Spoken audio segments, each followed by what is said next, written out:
If you haven't finished your reflections, like I said, you do have this in your handout. So just take the time to do the reflecting so you're ready to jump into this summer. We appreciate you fully engaging on this Saturday morning. And we hope you are ready to hear from some of our alumni and get some good insight from them.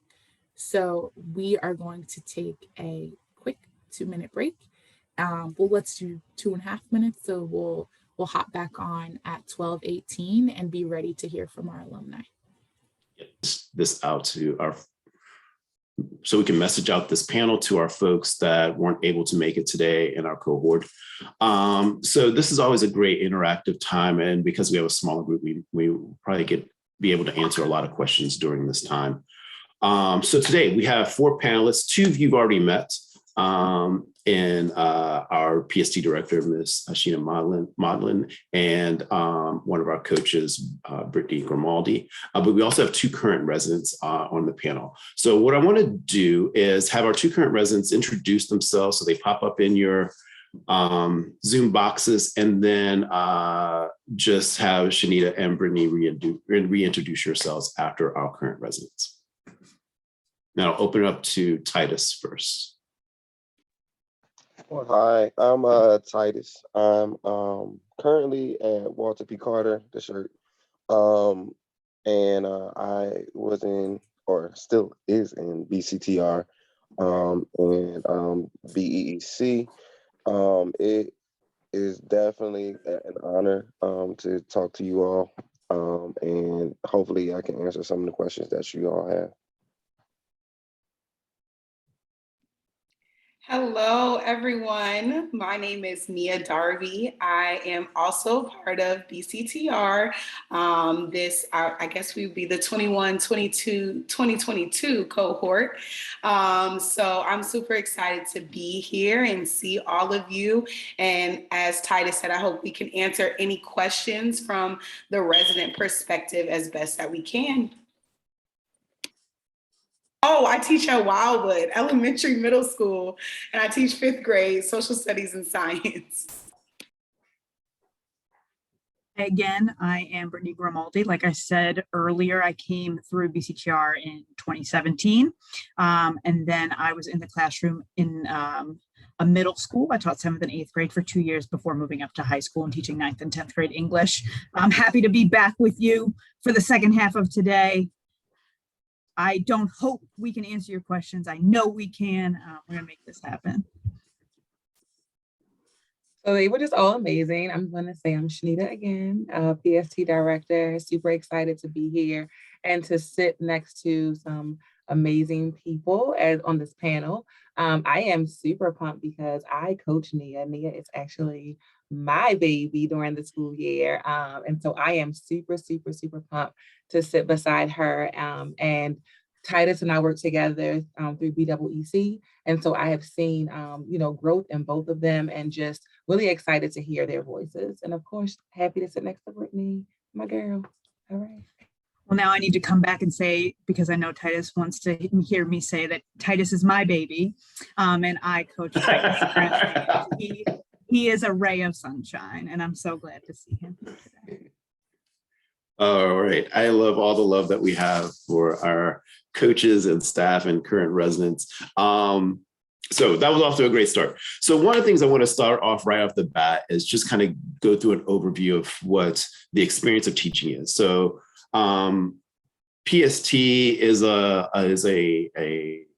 super intensive time. It's a great time. You build relationships and you learn a lot in that first year. And we understand that we talked earlier today about teaching requiring some resilience, some independence and motivation. In order to embody those characteristics mentally and physically, what things did you do to prepare for PST? What actions did you take? What are some things that you wish you had done or that you are glad that you did during PST and during your first year as a teacher? And I think because of our first year or current residents, this might be still fresh in their minds. So I'd love to hear from them first, Nia or Titus, and then we can hear from Brittany and Shanita. Yeah. So going into PST this summer, I was trying to make sure I had everything that I needed. So I got a whiteboard and a dry erase marker. I got a new notebook. I did all those basic things to have the tools that I needed to teach for the summertime because we did everything virtually. So I tried to make sure that my space was going to be comfortable for me to be able to stand up and teach, but also be a space that was separate from anywhere else in my house. And that was my area. So I'm not from Baltimore. I moved to Baltimore last summer. And I'm happy I did. That was one thing I am happy I did. Even though PST was virtual and I could have stayed in Pennsylvania throughout PST, moving here really helped me stay focused. You know, I'm in a new space. I really don't know anyone here. So I was able to really like focus on PST. I know if I were at home, my family is there, my friends are there. So I would have been distracted. It's the summertime. So, you know, my friends were doing things. And if I was home, it would have been very hard for me to juggle PST and trying to maintain my vibrant social life. So, you know, you do have to sacrifice a lot of your weekday Taco Tuesdays and Thirsty Thursdays throughout PST. But I think it was best because you really have to have that mindset to really learn. It's a lot of information that you're taking in daily. So those things I did to prepare, I really like made sure that I spent some time like a week before PST. I had quit my job back home and I let that whole week before I moved down here to kind of just reflect and prepare myself to go into PST. So I wrote down the things that I really wanted to learn because I'd already been teaching in Pennsylvania. So I wrote down things that I wanted to learn, what I wanted to grow in, and just like goals and expectations for myself for PST prior to it. And then once I started, I really had tunnel vision, like I need to get through PST. I want to pass.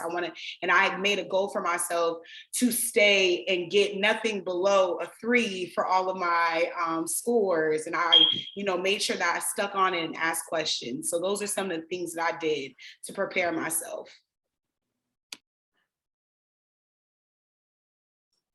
Yeah, that was awesome. I don't know why I'm even here because Nia just kind of like killed it just then. So I honestly, so it sounds like she took the gear out, and I definitely got a lot of new gear. I got a new desk, I got a new computer, I got everything together physically to make sure that I didn't have any hiccups. So I'm gonna take the mental part of it.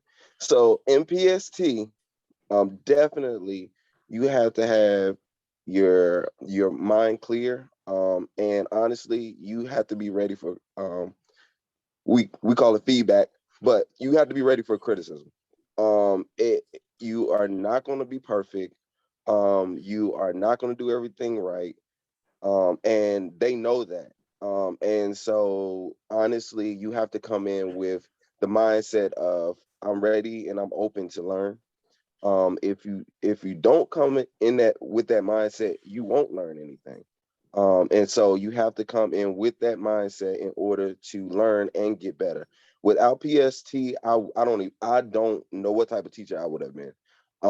And honestly, out of all the pros and cons with PST, the one thing I can say is that even though it was virtual, when I walked through those doors in that classroom, I knew I had a vision. It might have not been the perfect vision, but I had a vision. I was able to work. I was able to build on what I gained from PST.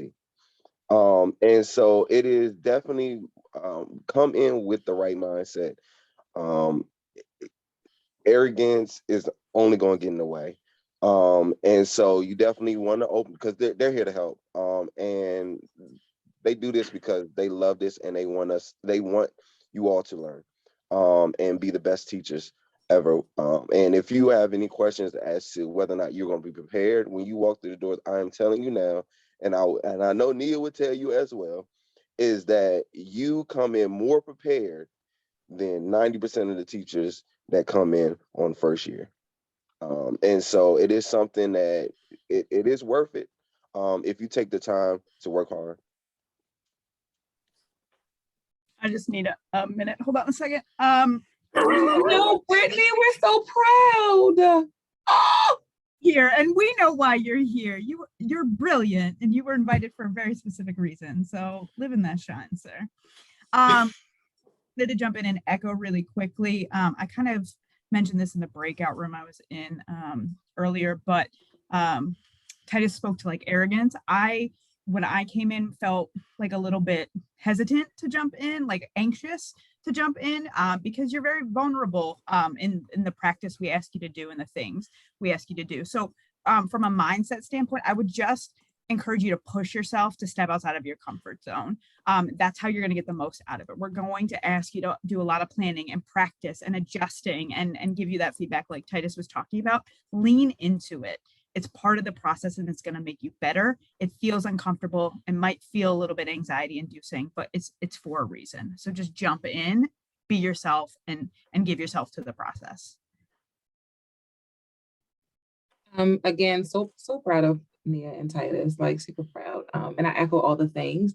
I just want to just add quickly, communicating with your family, your friends, that this is an extremely pivotal point in your life, and communicating with them that you love them, you are, excited that they are still in your life, but for 6 weeks, we have to put all these things on pause. And so I say being clear in that communication really removes them being offended when you can't hang out, or them being offended when you can't go to that birthday party, or just, talk to you for hours or whatever, all the things. You want to just make sure that you are communicating that, hey, it's going to be a rough 6 weeks. It's going to be challenging, and I will catch up with you and I will get back to you after the 6 weeks. But my participation, our relationship may shift a little bit during this time. So just being, in that space of communication with the people that you care about and your village, so that they understand and that they can support you in the ways in which you need to be supported during this time as well. Thank you, everybody. That was great. I want to focus my next question first at Shanita and Brittany, and then have Titus and Nina jump in from their perspective. But we got a lot of questions about what's the day like during PST? Do we get lunch breaks?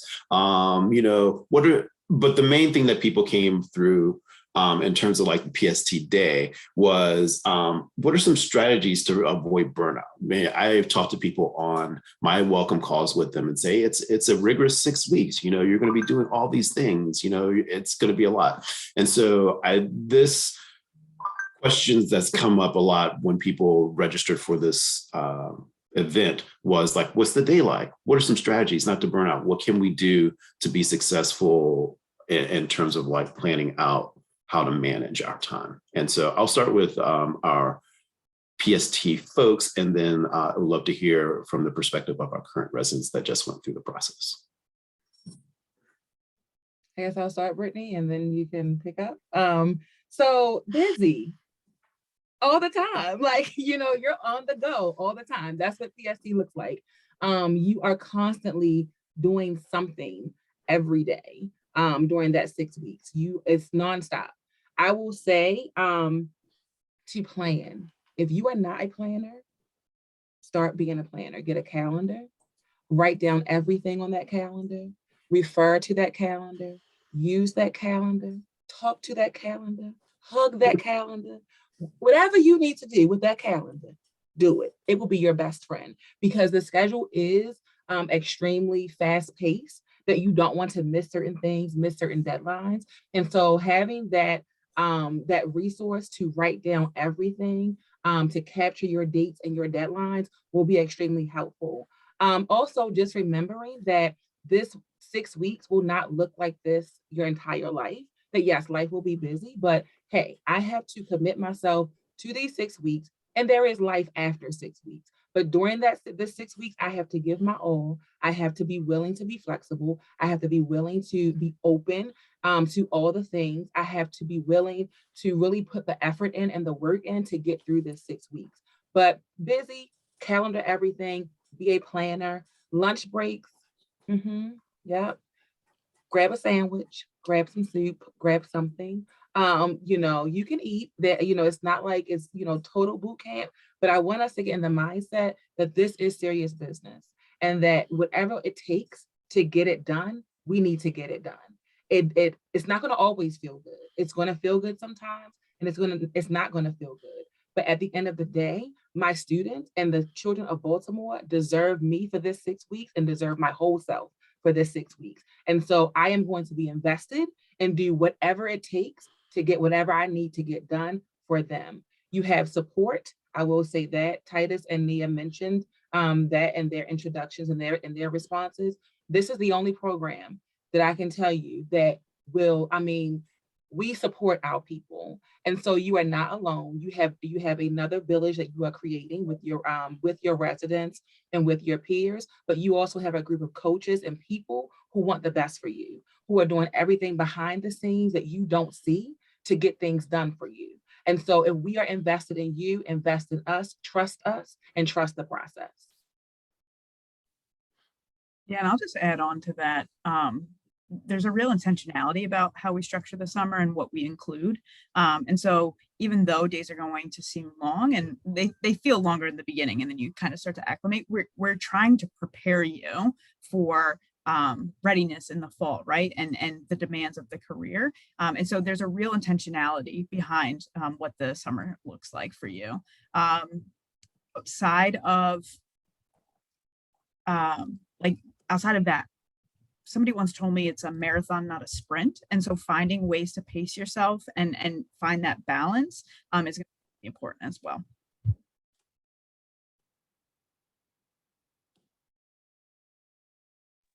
I guess I'll go next. So yeah, definitely, I definitely agree 100% with Brittany and Shanita. It is definitely something that is it's going to take it's going to take away time from your life. But I will tell you this now that I have transitioned and we're almost done with a year with school, it's the same feeling.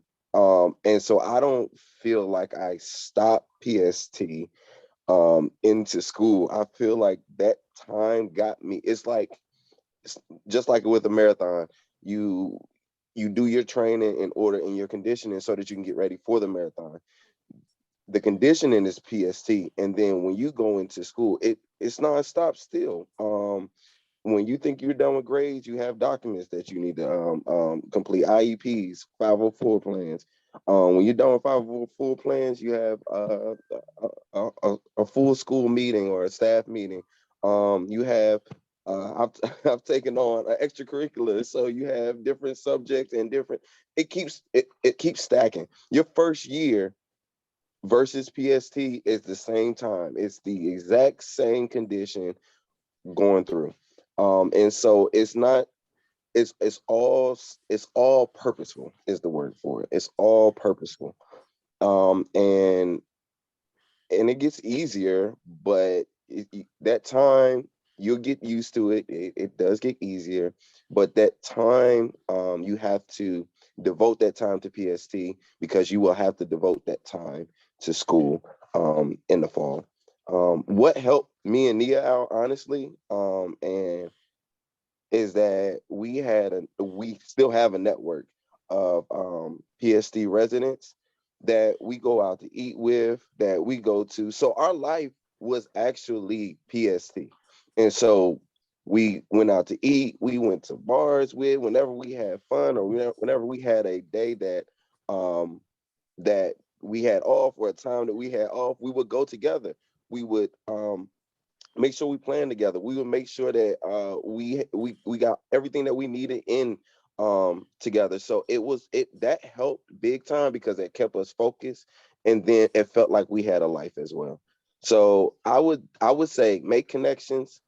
Don't be afraid to make connections because that isn't going to do anything but help you in the long run. Yeah, so I want to really echo what Titus said, that the importance of creating a village during PST is so important. Like having and to even bring it up as they're coming down the stairs, I've gotten so close to someone that we now live together. So that's Jackie. She's also a BCTR resident for the 2022 year. And, you know, like it's like everyone has said, everything trickles on into the school year. You know, over the summer, we would sit on Zoom after PST and we would lesson plan together. We would sit there and, you know, figure out what we need to do. And even beyond just doing the content work, we were like, I'm stressed. I can't do this anymore. You need to be able to communicate with the people around you about how you're feeling, not just your friends, but also your coach. I had two amazing coaches. Zani and Dr. Barnes were awesome over the summer because you have a different coach in the summer than you will 9 times out of 10 during the school year. But my summer coaches, we were very open and honest with each other. I would tell Dr. Barnes and Zani, I'm burned out. And they would give me tools to use, or they would say, give yourself 2 hours after PST instead of jumping right into lesson planning. You know, give yourself that time to just breathe. Another big thing for me, meal prep. Don't even do anything else. Meal prep your food. Meal prep a lunch, meal prep a dinner if you have to, because it's you're like Shanita was saying, it's a constant moving, and it's the same thing for the school year. I don't know how many times a day I have to hold everything. I can't eat when I want to. I can't go to the bathroom when I want to. So it really kind of trickles into the school year. You're like, okay, well, I'm already used to doing that because in the summertime, we did the same thing. So, you know, keep you some snacks on hand. That's my burnout tip. Keep you some snacks on hand. When you are in PST, especially those morning courses, keep your nice little stack of chips or popcorn if you're healthy. I used to always have berries.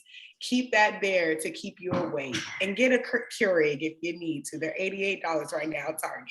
You'll need the coffee as well. Thanks. That's great advice. I love hearing about that.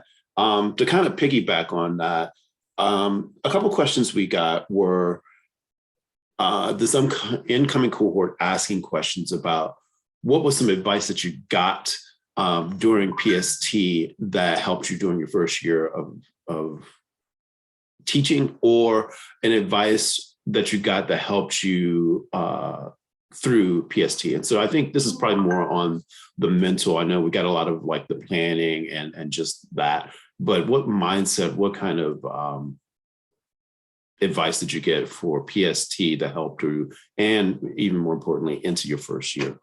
And that I'll just leave that open for everybody. I would say the best advice I got from PST was be yourself. These the students that you have, they will be able to tell in a heartbeat if you are faking who you are just to fit in with them. Be who you are, be genuine. If you are a lax person, don't go into the classroom and be uptight, because that's not who you are. Relate, of course, you have to have some type of sternness to you, but always remember to be who you are and genuine to who you are. If you do not like rap music, don't go in there saying that you do. If you try to get them while you're getting to know each other, incorporate the things that you like with the things that they like and see where they intersect, because it'll make the connections that you build that much more genuine. It'll make disciplining in the room that much more easier. And it just helps your mental all the time because you don't have to fake who you are. So I think that was the best thing that I got, being a genuine person and being true to who I am. Yeah, I would have to agree 100%. So I'll probably have to go with my second one. But my first one was exactly what Nia said. Be who you are. Brittany kept on telling me over and over and over again, stop trying to be the people on the videos. We show you the videos, for example. Be yourself. Be yourself. We know you're great. Just be yourself. So I kept hearing that. And I was like, okay, I'm gonna try it. I'm gonna do it. So Jeff, definitely be yourself. So I'm gonna go on the second one though. So the second one that that I heard was definitely make sure that you are prepared at all times. it is really, really, really important to be prepared in PST, to be prepared for school every day, be prepared for class every single day, because that is classroom. That is one of the first classroom culture things that you have to learn. If you are not prepared, especially as a first year teacher, the students will smell it out. If they smell it out, they will act a fool. It They love prepared teachers. They love structure. Even if they say they hate structure, kids love structure. If you are structured, you are going to prepare. You are going to know what you're going to teach every day. The students are going to understand, and they're going to be prepared as well, because they're going to follow your lead. It is very, very, very important to be prepared. You don't know who's going to come in your classroom. It's been days where I've been prepared, and I'm telling you 100% truth. I'm prepared just about 97% of the time when I go into class. It has been the 3% that an administrator has come in and said, you have a lesson plan today? And so it is really important to definitely be prepared every single day, because that is half of your classroom culture. That is half of what your students see. And if you are not structured, you will have a horrible time in school, especially first year. Yeah. So one really good piece of advice or insight I got during PST was to forgive yourself at the end of every day and then keep it moving and reinvest, right? This is such a dynamic life choice you're making. It's really important that you acknowledge when you've had some missteps and you reflect and you adjust, you keep it moving.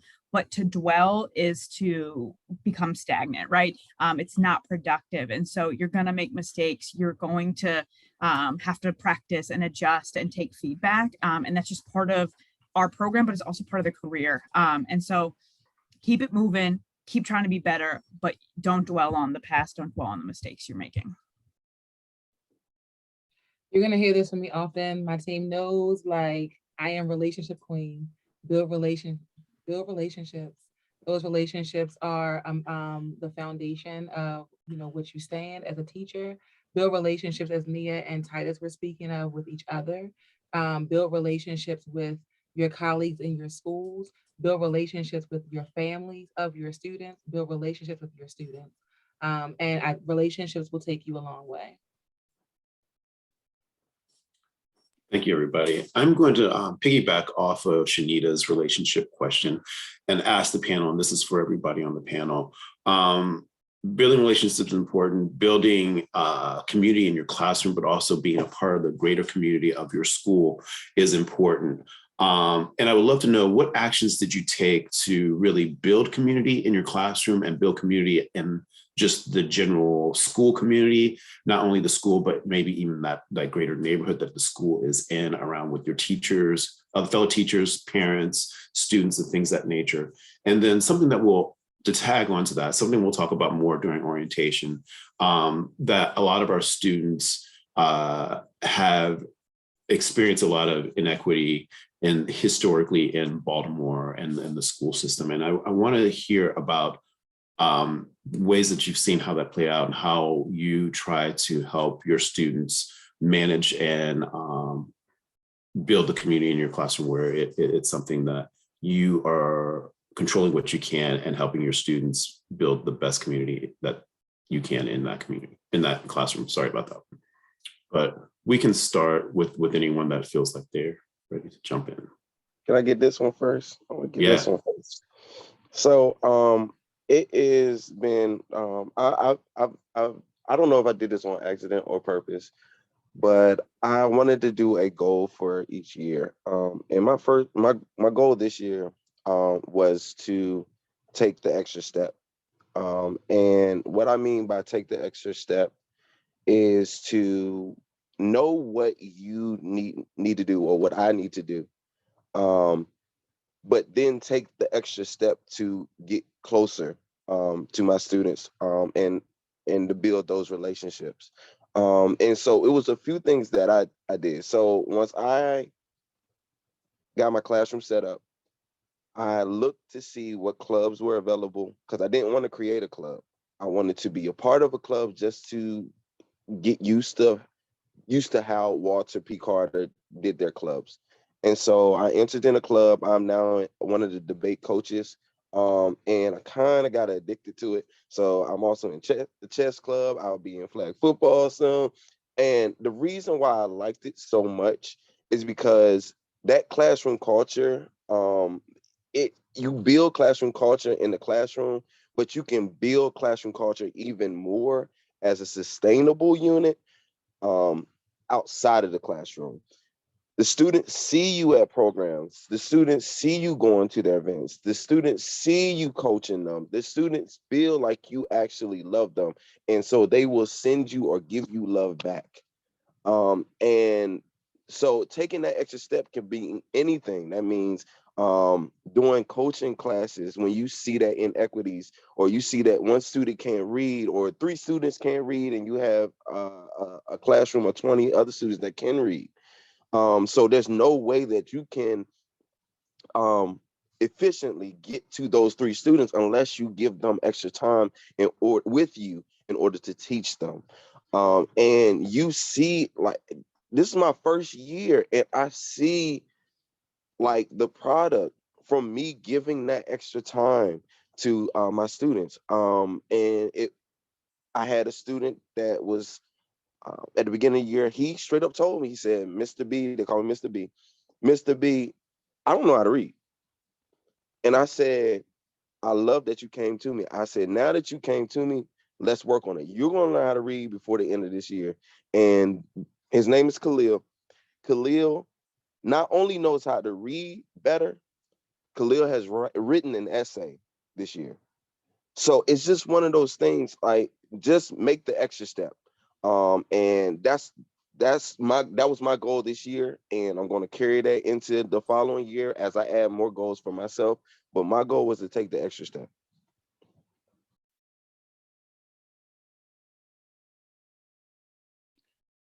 Okay. So I would say I really just sat back and I observed. I think the biggest way that you really learn your students is through observation. You can ask the questions at the beginning of the year, which is awesome. You know, we did an About Me project at the beginning of the year. But you really don't get to know them, and you really can't create that community until you really take the time to watch them, watch how they talk, watch what they, listen to, the songs that they're singing, how they talk amongst their friends.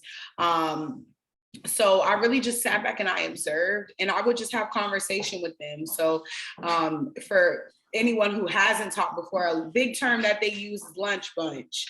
These kids ask me for a lunch bunch at least 3 times a week. It's supposed to be a reward, but I've gotten to a point where it's just kind of like, if you've had a good day, come on down, have lunch with me. And we just talk and they listen. I teach 5th grade. They're obsessed with Encanto. I've heard Don't Talk About Bruno so many times in the last few weeks. So I let them listen to the music that they want to listen to, as in reason. Okay. They listen to NBA Youngboy. We can't have that, not at school. But we listen to anything else that they want to listen to. And they tell me about their sports. I think the biggest thing that a lot of my students have appreciated is I go to their things outside of school, football games, cheerleading competitions. They're $40, but I paid for it and I went. Any basketball games. One of my girls is in a choir. I went to a concert. They dance. I go to dance recitals. A majority of my boys, they're all into sports. So I've gone to so many different outings, and I think to them that stuck the most. And I think that's why in the classroom they can really tell that I care about them, because I take the time to go to their things that aren't even related to school. Or if I couldn't make it, I'll ask. And I'll tell their parents, can you take a video and then send it to me, and then we can watch it when we get to school. And highlighting when they get first place or things like that. That has really helped me in the classroom. I think for me, one of the things I do want to call out is that I am from Baltimore City. I was, I grew up here. I was born here. I went through the school system, as I said earlier. And I am a Black woman, but it does not give me the right to think that my experience is the same as my students. And I had to take the time to know their own individual experiences for their own individual experiences, and not think that just because they are Black students, that all of them are going through the same thing. Every situation is unique. Every situation requires a different set of solutions, and a different set of supports that need to be in place. And so for me, I started by walking my kids' neighborhoods.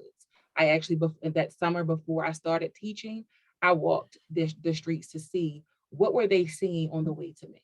And one of the things that I did see was that they were seeing a lot of things that could really discourage them before they got to me, for some of them. And so when they would come to school and they may be late, or they may, have a little slight attitude, because sometimes they do, even in second grade, they come in little tubes. I had to remember that maybe it wasn't the greatest, journey to get to me.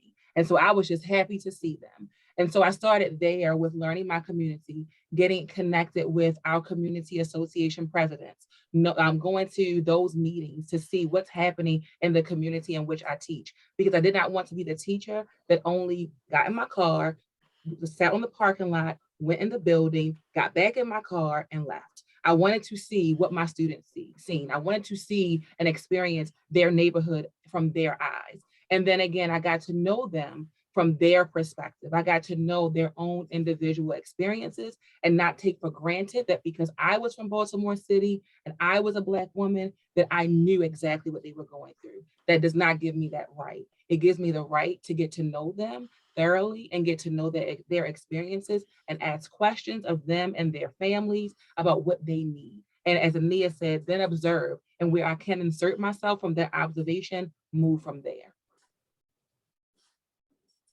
I'll just add really quickly, and this might seem a little bit implied if you're here, but if you don't love children, then it might be time to reflect on some choices, right? So like a foundational piece of this is loving children unconditionally, right? That is what this requires.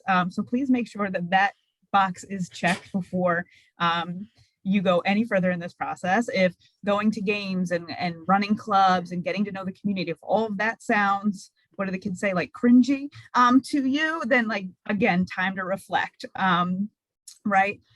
Because that is a part of this, right? It's yes, you're making a career change, but it's a life change you're making. And it's really, really important that you understand the responsibility you're taking on. And then just going to echo the be yourself, right? Be yourself, be your authentic self, and let that be your guide. Thank you, everybody. That is all great food for thought and mind setting ideas going into teaching. I'm going to take kind of a quick break out of our time here to make it a quick announcement, and then I'm going to address some things that were addressed to me specifically. So the first thing is that we're going to go ahead and cancel our meeting at our house this afternoon. Sorry, Yetta, we are looking forward to meeting you, and we'll love meeting you. But I know, like, I want to be mindful of coaches' gas and moving and things like that. So we will definitely meet in person at some point in the near future, but I did want to call that out for people. As a substitute for that, I know we're getting closer in our time, but I wanted to maybe lengthen our time in this setting in the panel to maybe open up for questions that you can ask us directly. We weren't going to have time for that, but since we're not going to do the in-person time, maybe we have a little more time just for you guys to just chat with us and just answer some questions through this platform instead, which I think will be beneficial to everybody. Okay, with that said, there were a couple questions directed kind of at me. So there was a question on there: after training, will residents receive their teaching certification? So the question to that is yes. So in your enrollment task, you're working on your Praxis 2, Praxis Core. Once those are done and you finish PST, I will put in what's called an RTC, or Resident Teaching Certificate. It's a a provisional certification that you get to be able to teach for 2 years on that provisional. Means that you're the teacher of record and that you will have full benefits and pay and all that stuff. So you will get a full teaching certificate on there. The other question is that came to me was around hiring. So we will have a session on hiring probably in the next month. Hiring season will start next month. The way hiring works is that you have to have those Praxis 2 and Praxis Core tests completed before you can start the hiring process. So during the summer, we're going to place you in your teaching role for your field experience, but for your full first year, you're going to interview for a position just like you would interview for a job. And so you will be empowered to really look at the school culture, really ask questions about what the school is about, and we will give you input as well. And so that you're set up to be in the best place for your first year as a teacher. And so we'll talk a lot about that, but you are going to choose that school and that school is going to choose you. So it's an important reflection to make. Like, I know some people don't have experience teaching, but we'll get into this more, but trust me, you have a lot of agency during your interview process to say no to a school. And that's going to be super important going through. And we'll talk more about that. But yes, you will be choosing your school that you go to through the interview process. And we'll talk a little bit more about that. All right. So I want to just open it up. You've got a chance to meet all of our wonderful panelists. We're just going to freestyle ask questions. So come off mute. Be mindful if somebody comes on, let someone answer their question first. But I would love to hear questions from people. And I see Aaron has his hand up already, which is great. So I'm going to start there and I'll moderate the questions as we go through. But Aaron, go ahead. My internet connection dropped when you were discussing Praxis. I know it's kind of like case by case. I submitted my Praxis Core, but I'm really struggling with the content knowledge, and I think that I have a content knowledge submitted from previous Praxis tests. If I'm like struggling with the assigned subject area, is there a way that you can evaluate my passing Praxis Core tests and reassign me or something? I can't necessarily see an assessment of your scores, or like what they give is just general of what it is. I can see how close you are in terms of points. If it is something that you're considering moving to a different subject area that you may have some more experience and more content knowledge on, I'm happy to set up a private meeting with you one-on-one to kind of go through like what that means in terms of like test wise, timing wise, and things of that nature. But yeah, it is possible to move a subject, but it takes a little more detail than us having a conversation about it. Okay, thank you.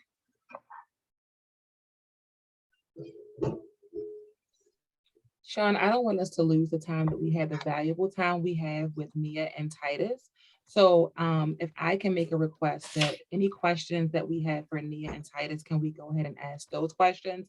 And any programmatic questions that we have, we can just put a pin in them after the panel discussion, because I just want us to tap into their wisdom that they have while we have them.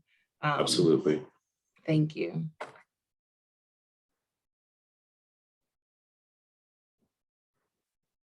Jaquetta. Hello. I see your hand up. Hey. Yes. So I wanted to ask specifically, how much time is it that you put into lesson planning? Like, not approximately, but like a range when you do lesson planning for your students? It honestly depends on the day. Luckily, Baltimore City, for the vast majority of the subjects, they have a curriculum that'll give you basically a lesson plan. And it's kind of your job to customize that lesson plan to your audience, so to your class. So a lot of times what I'm doing is I'm going back in and I'm annotating a lot of my lesson plans, and I'm adding different activities that I would want them to do outside of what the curriculum gives. So what I would say is I probably spend about an hour and a half to 2 hours, I'm not gonna lie, a day. You have planning periods during the school day. And I'll be very frank with you, you're not always going to use that planning period to plan. Sometimes you just need a breather. So do not always use that planning period to plan. But I stay after school a lot and work on my lesson plans, and then I work on them.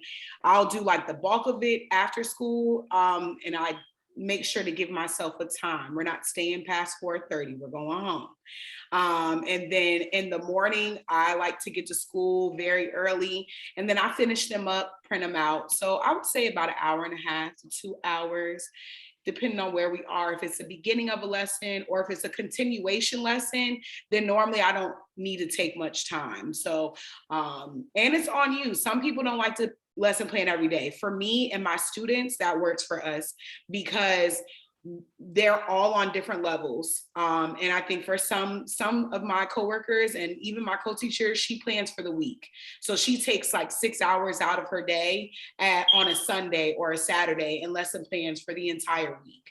So it really is more so how you like to manage your time and how you want to do things. I would say after the first 2 weeks of school, you'll really know which one will work best for you, whether you're a everyday person or a 3-day person, or if you're a once a week type of person. But over the summer for PST, about three hours or more. It's a little different.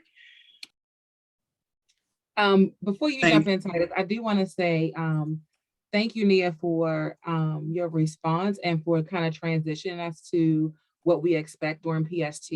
One of the things I want to really hone in on is that we are building your teacher muscles. Okay, we are building those muscles, and if you work out, I know I need to, I need to do it better in that category. But when you work out, okay, you really work hard to build those muscles. And once you get to a certain space, your workouts change as you improve, as you get better, as your muscles get stronger. And so when you are a first year teacher entering PST, you are going to definitely need to put the work in to plan, to build those muscles, to internalize those lessons. It's not enough to stand before your students with the lesson plan that you are provided or the curriculum that you're provided and think that is okay for your students. You have to build that muscle. As you grow in your career, your exercises will change. Your time lengths will change. But I want us to stay grounded in that we are building muscle. And so putting an exact times on things may prevent you from having that mindset of, hey, I am building that muscle. You are talking to Nia and Titus who have built that muscle and they're still building their muscle. But just keep that in mind that we have a hard work to do. We have a lot of work to do to build you up to be the most effective teacher you can be for our students. I'm going to go ahead and throw it to Titus. I agree 100%. And it depends on the subject. It also depends on the class. It depends on what you're doing in the curriculum. I will tell you this: once I get into the module, it's a lot faster for me to do a plan. But I'm still doing, because I have 6th and 7th grade, so I'm still doing. If I'm doing 3 hours per grade, I could be lesson planning for anywhere from 4 to 6 hours. And so it's just one of those things. It depends. It just depends. If I'm doing a new module, I know I've already planned in my head. I'm doing a new module and I'm an English teacher, of course. So I need to read the book. I need to make sure that I know the book, because if I don't know the book or I don't know the poem or I don't know the speeches, then how can I teach it? So that's part of lesson plan. That's before I even touch a lesson plan. So in my head, I'm thinking to myself like, oh, I need to make sure I plan this out. All right, I'm gonna grab my schedule so I can know I'm reading this day, I'm reading this day, I'm reading this day. Do I want to read the whole book in a day?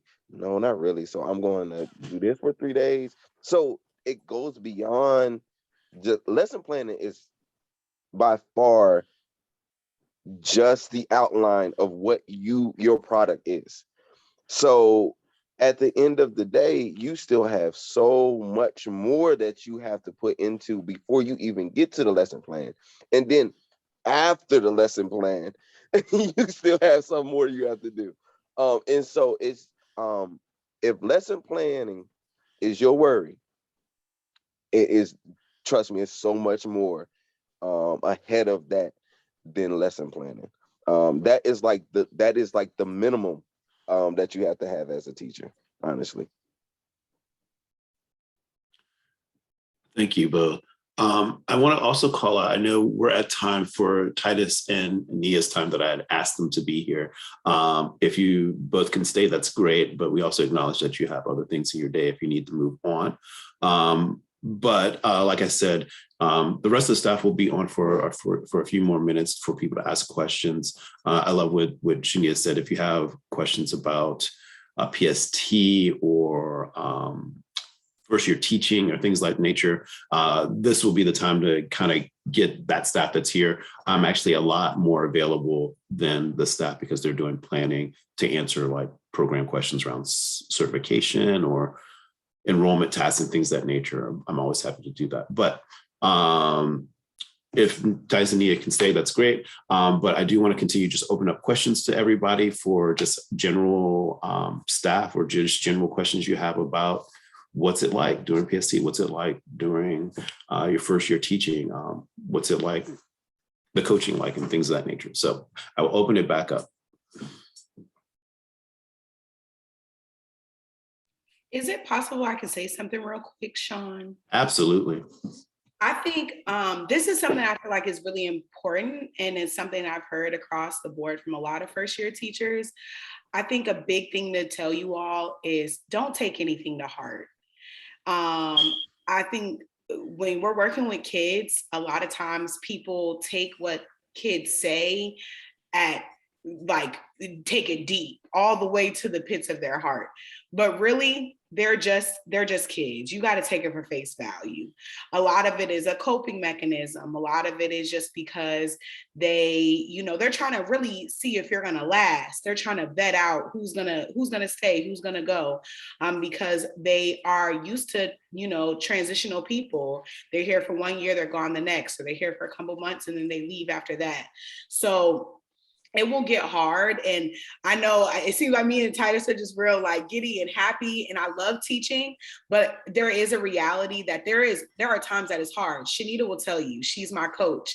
I have called her and told her, like, I'm freaking out right now. This is a lot. Right now, we're in our observation season for the district outside of BCTR.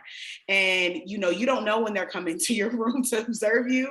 And it's very, very nerve-wracking because the kids are going to do what they want to do any day of the week, and they don't care who's in the classroom. So, don't take things to heart. Anything that they say, you kind of just have to let it roll off your back. I always say, if it doesn't apply, let it fly. And I say that to the kids, but I really say it for myself as well, because I know a lot of times it doesn't even apply to me. I'm just standing here right now and I'm an easy target.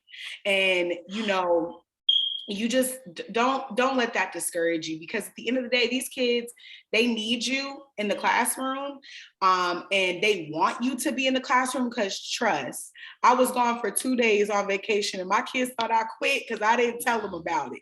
And they were like, we thought you left us. What you doing leaving us? You can't leave. Oh, in class, y'all talk over me all the time, so I didn't know that you cared. But it actually do. So just, they're going to have rough days because they're kids and they're still learning how to manage their emotions.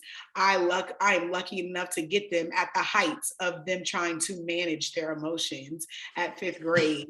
But they really are just learning. And the biggest thing that I've done is I really began to learn with them and learn them. I can tell when they're mad. I can tell when they're upset.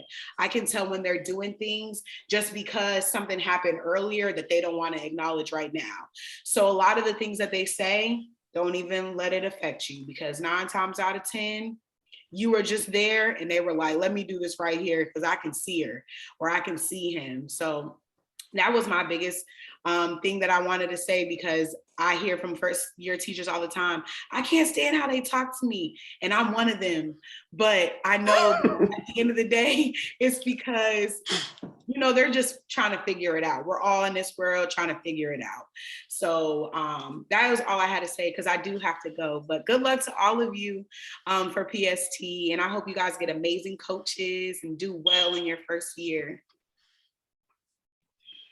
Thank you, Nia. You are welcome.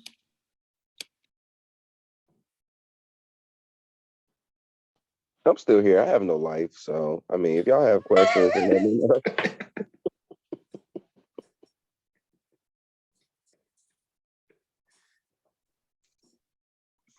So, like, to Titus, he was saying you're an English teacher.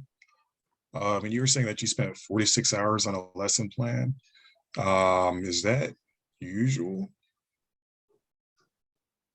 It all depends. And so what I say is, like, when you're in the module itself, it's easier to make lessons because basically you're copy and pasting the important parts and then you're adding and modifying.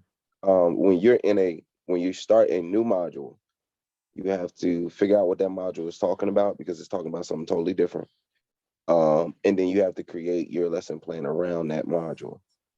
So when I am creating a new module, it does take longer.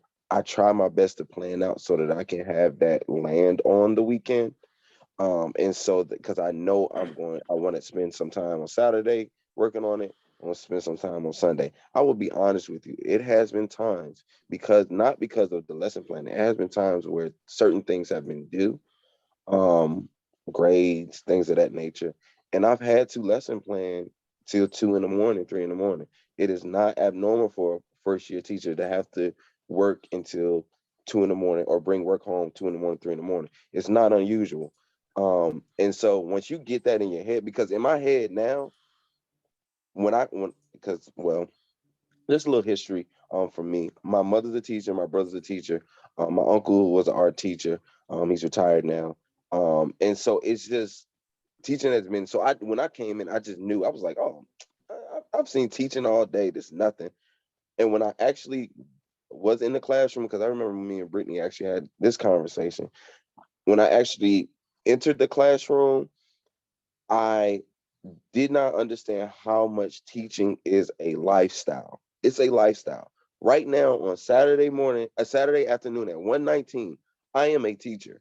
When I walk out at this door right now and walk out to my car right here, I'm a teacher. When I go to the Walmart down the street, I'm a teacher, because at the end of the day, that's my lifestyle.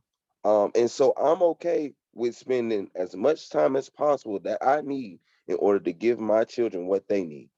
And so it's kind of like, some days you're going to be lesson planning for 45 minutes. Some days you're going to be lesson planning for 2 hours. Some days, honestly, you're going to be lesson planning for 4 hours. And it's because the reason why is because I have so much integrity in my lessons that I want to give my children everything that I can offer in order to lift them, in order for them to reach the educational milestones that they need. Thank you.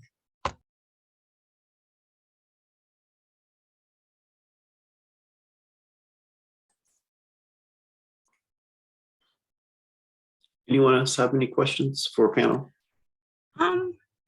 I'm curious about the coaching as far as like the scenarios. So is it like, will you give the feedback after the scenario is completed? Like if it's like a teacher student module, or do you like write in like while you're doing the module do you say, okay, hold, we need to do this, or like something like that? If that makes sense, I'm not So like with PS, so when I'm talking about the module, I'm talking about school when you're actually getting to your first year. okay, With PST, they have everything ordered for you. They have everything lined up for you, so you don't have to worry about what curriculum you're going to be doing. You don't know off bat what you're going to be doing, how you're going to do it. You're going to know your coaches. You're going to get close to your coaches. Anytime that you have a question, they will answer. Alex and Brittany was so wonderful with doing that. Right now, literally a month and a half. I've been a teacher for almost a year now. And literally about a month ago, Brittany, I called you about small groups and we talked on the phone for like an hour and a half, 2 hours. Just she's not getting paid for that. I'm not getting paid for that. She just answered the phone just because she was like, "Oh, this is Titus. He need help with something. I'm going to answer the phone. I'm going to talk to him." You was at a dinner or something, and you was like, "Let me call you back. I'm gonna call you back as soon as I get home, and we can talk." And so it's not a fake connection between coaches. It's a real connection. Me and Brittany have a real connection. Brittany, I will know Brittany for the rest of my life. I will be talking to Brittany for the rest of my life, and I hope she's okay with that. And I don't care if she's not. But it is one of those things. It's just one of those things. They're going to give you everything you need. You're going to have everything. You won't have to worry about anything. And if any time that you have a question, your coaches will be there for you to help you. So don't worry about it. They got you. I promise you. I was worried too at first. I was like, how am I going to do this? I don't understand this. But the reason why this program is the way that it is for you to understand while you're in the program. It's too much information for you to understand before.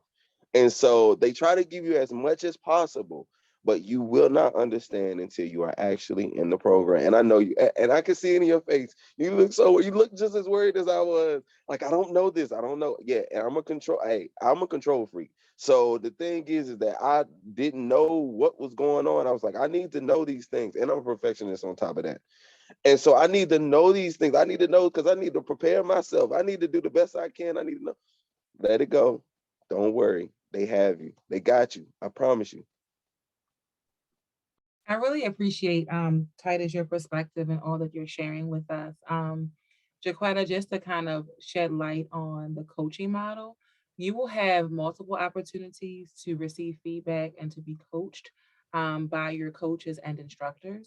So you have the sessions where you actually sit how we did today, and you will actually practice. You will actually learn various content-based things as far as teaching is concerned. You will have that time to practice and receive that feedback. Then you will have an opportunity to be coached in the moment, where it's active coaching when you're actually in the classroom and you're teaching, and your coach will stop you in the moment and help you and support you. They will follow up and give you coaching after that by giving you a feedback report in terms of, hey, this is what I saw, this is what we need to work with, and have those coaching conversations. And then you will have the avenue which you will actually meet with instructors, and instructors in that session setting will actually go through various techniques and strategies that you will use in the classroom, and you will actually practice and have intentional practice with your peers, with coaches on site, with instructors on site to give you that feedback. So the relationship that Titus is speaking of is one that's super important. And because of that relationship and those authentic relationships, when you are in that feedback setting and in that feedback situation and you're being coached, it feels different because you know the relationship is authentic and you know it's coming from an authentic place.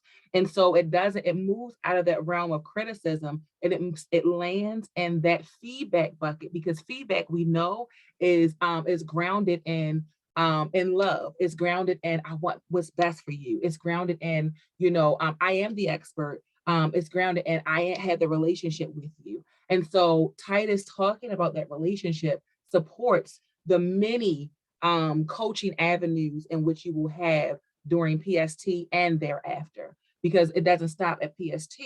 During the school year, you have a full-time coach that will follow you in the classroom and will be there to support you in the ways in which he shared earlier.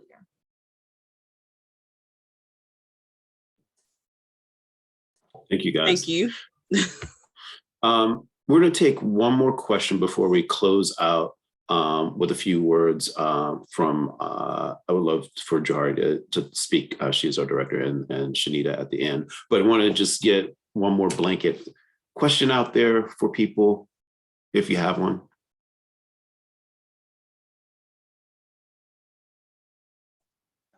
Could I? Hey, Christopher.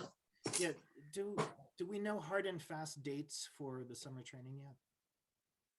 Yes. So in my welcome calls with everyone, I've been saying June 25th. But I think the actual day that you guys will need to be in person, I think we got this week, is the 24th. Is that correct? Wednesday the 24th? No, I'm sorry, Wednesday the 22nd. Sorry. Yes.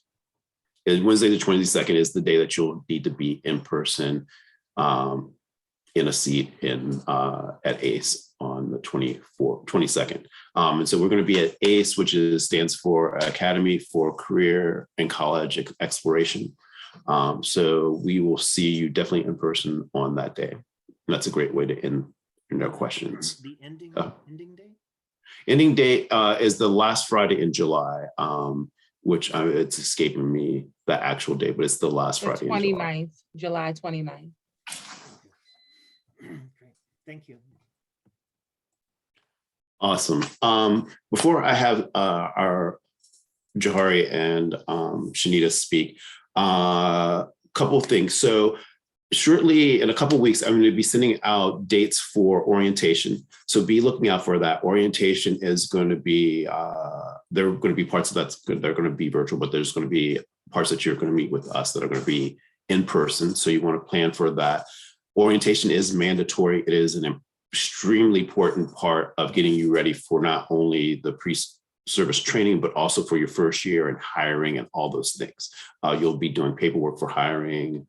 You'll be getting set up for mindset for the summer. So that's coming out. I did send out an email about teacher props. They're doing a seminar for us this Tuesday for people that are from out of state and want to learn more about moving to Baltimore. That is a perfect time to ask questions to some experts that we have partnered with in teacher props. And we'll be recording that session as well. If you did not get the invitation, please let me know. Outside of that, just be looking out for general information from me. And then I'll be sending out some more information just to you guys, some more bios like I did send out, and updating our info site.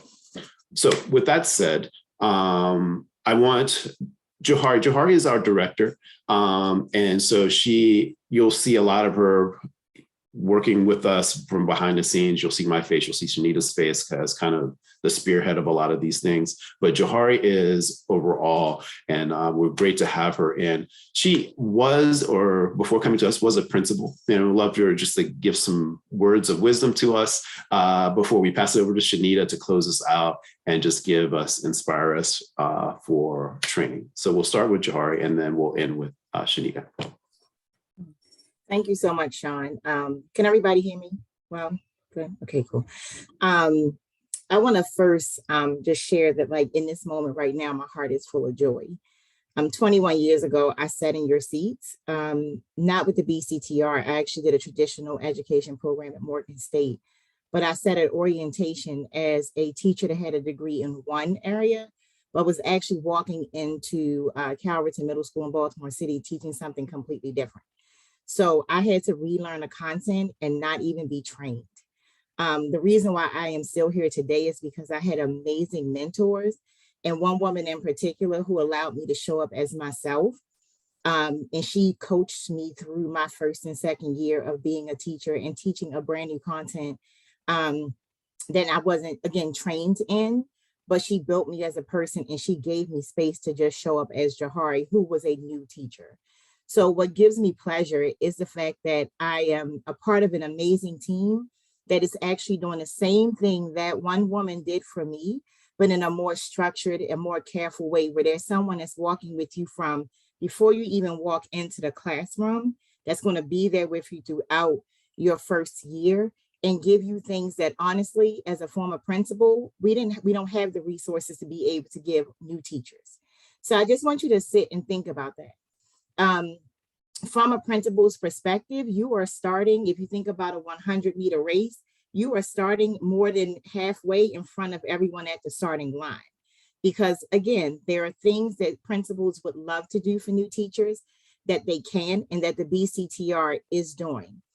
You are walking in more prepared. You are given a village that you don't have to seek to find. That's already a part, that's going to be already a part of your journey.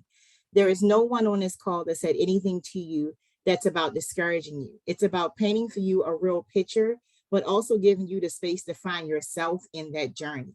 And so that's how we make it. That's how you make it to 20 something years in education, by listening and learning, and then still finding yourself.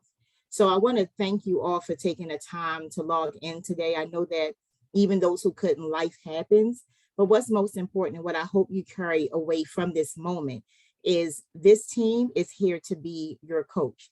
They're here to be a part of your village. So even if you're like, oh my God, 4 to 6 hours of planning, but it's not 4 to 6 hours of planning in the dark. It's planning with a plan and a village and a purpose and a connection. So I want to encourage you to do some processing and reflecting after you're done with this call, but don't process your way out of the conversation, process your way into the moment, knowing that you don't know what's next, but you definitely are not by yourself. So I look forward to seeing each and every single one of you this summer, engaging with you online and face-to-face. I'm an educator. I'm a woman first. I'm an educator. So no matter what the role is, I can definitely listen and point you in the right direction if I don't have the answer. But I love the fact that we are about to learn together during this cohort, and you're going to walk away with more than you could ever imagine, beyond the fact that you are changing the life for children you have yet to meet. So thank you so much. All right, I am not going to hold you long because Saturday is, for some of us, the only day that we have off to really enjoy. But I too just want to thank all of you for joining us today. It's been a pleasure. It's been an honor. We sit from, I believe, and I've always been taught to sit from a side of service and a servant mentality, and that we find it an honor and a privilege to serve you as residents. And so we thank you for giving us the opportunity to support you and to serve you today. I do want to thank the BCTR team. They have lives as well. They have families. They have Saturdays that they want to enjoy and do other things besides, sit on Zoom and, facilitate sessions. So I want to thank each of the coaches, the facilitators. Thank you to Sean, Johari, Ya. Thank you to Stephanie. She had to hop off. But thank you for taking time out of your schedules to sit with us today and be in this space. And then thank you so much to Titus and to Nia. Your words today were on point. They said all the things that we could not think of, but we could think of, but you said it much better. All of those things, like, we just thank you for just being who you are. And thank you for being authentic and transparent. And thank you for saying yes to me. And I told Titus, I said, now, every panel that I have from now on, you are going to sit on, okay? So if you see Titus again in the summertime, it's because of, look, it's my fault, because I'm bringing him back, because the entire cohort needs to hear, the wisdom from your peers and from people that have gone through the same things that you're going through. And then finally, I will say, and our team knows me best, I am a mama bear at heart. I truly love to love people. That is a gift that I've been given. And I definitely, I think I do a pretty good job of loving on the people. And so you have now, entered into this realm of the love that I have for people. But entering into that love that I have for the people and being that mama bear also comes a set of high expectations that I will have for each of you. In loving you and in wanting the best for you, we will not accept anything less than great. Not because we think we are all of that, or that we sit in a space of, or a seat of being higher than you, but because we know where you can go, and we know that where you can take our students. And so we will, put the press game on you. It's going to be hard. It's going to be, you know, long days and long nights, but know that it comes from a place of love. It comes from a place of support, and it comes from a place of a visionary place that we can see where you can go, where you can be, and where you are going to go. So again, thank you all for hopping on this Saturday morning. And I wish you all the best. I cannot wait to meet you in person. And we will see you in June. Thank you. Thank you, Shanita. All right, guys, enjoy your Saturday. You'll be hearing more from me in the coming weeks. But again, it was great having you on, and enjoy the rest of your day.